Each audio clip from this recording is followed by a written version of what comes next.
Hello everyone, welcome back. As promised, I'm doing another vlog. Today is day one.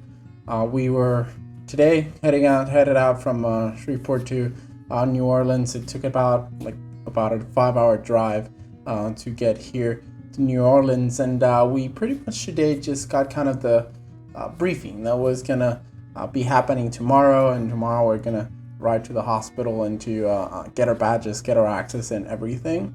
We're speaking with the hospital staff, see what was the situation thus far, and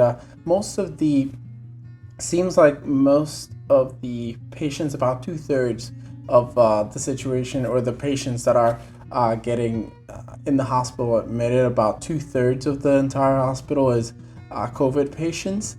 The other thing is that as one of the attendings over there, or the physician in the hospital, has described it, it's not going to be pretty, because the hospital is basically full of either COVID positive or suspected COVID patients. All their ICUs, their SICU, MICU, CCU, CICU, all of them are being used as medical intensive care units, housing all of COVID patients, and they're pretty much maxed out in every single bed.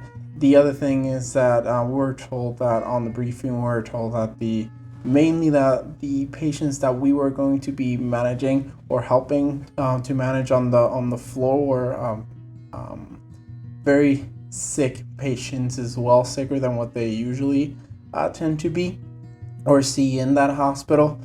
The other thing that we got briefed on was that because that hospital that we're going to go to is more of a private hospital, and they're not necessarily accustomed to having residents go over there, we're going to be assigned and to a hospitalist, and we're going to be kind of colleague and aid the load and kind of decrease the load from them, and we can have patients, approximately like 22 patients per doctor. So as she described, it's not really going to be pretty. They've also mentioned that we should be prepared to be able to call a rapid response of any of the patients if any of them start to decompensate, because they have been seeing these cases in younger and younger patients. Originally it was 60 plus that were more at risk. Now they have been seeing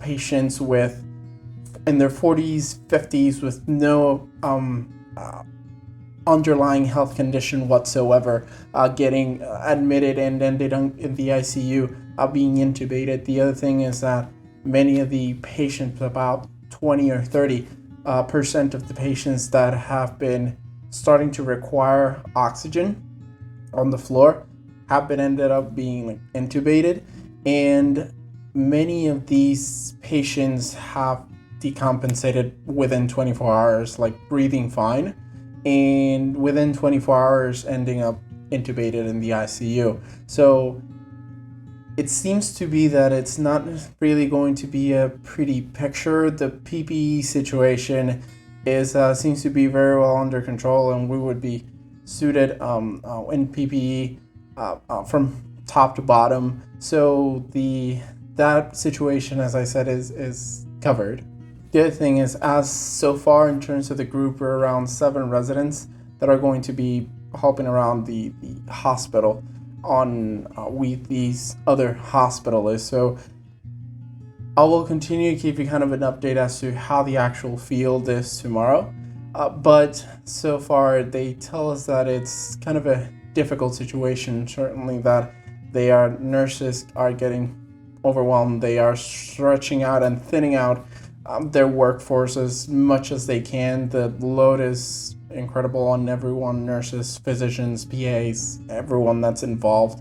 The nursing staff, for example, is in the ICU anywhere from usually it's around 2 patients. Sometimes they're stretching it out to 3, maybe even more. In the floor, they're having from anywhere from 4 to 8 patients in terms of the nursing staff taking care of them. So it's being somewhat overwhelming in the hospital. The other thing is that a lot of patients have been needing to stay, particularly those elderly that would require like placement, and placement refers to anything that has to do like placing them back in a nursing home or like a rehab facility, because they are not accepting back these patients because of the decree that was made to prevent infection to other people. So if they test positive and they recover, they are either sent to their home if they are good enough, or they are just staying in the hospital, staying in the house, because we can't discharge them if they need to be discharged to a nursing facility, for example.